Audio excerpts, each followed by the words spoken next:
Over the past 10 years, there has been a shift in industry, and more people are seeking jobs in healthcare, engineering, and computer science.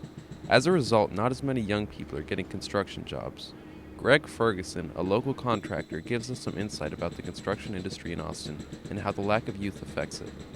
There's somewhat of a lack of youth in the industry, more in the skilled trades than in the lesser skilled trades. It's a somewhat cyclical industry, and these days there's a big push for everyone to go to college.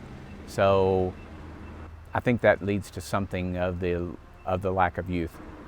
I think the construction labor force will continue to age somewhat. When I'm on job sites now, most of the people are middle-aged, and I think they will continue to get somewhat older. The amount of construction jobs over the last year has increased by 6.2%. Just because there are more jobs doesn't mean there are enough people to fill them. With all the demand for construction workers, who in the community is helping supply the labor?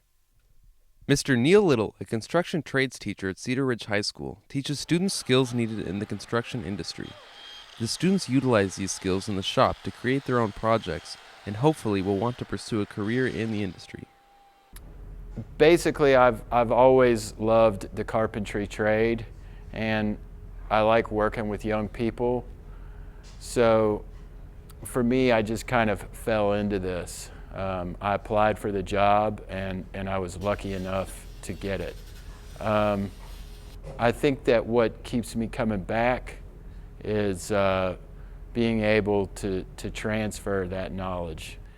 Ideally, the goal is they start out from real basic stuff and they get an OSHA card, and by the end of it they should be a journey person carpenter, meaning they could be dropped onto a job and they could be given a set of blueprints and build a building from the ground up.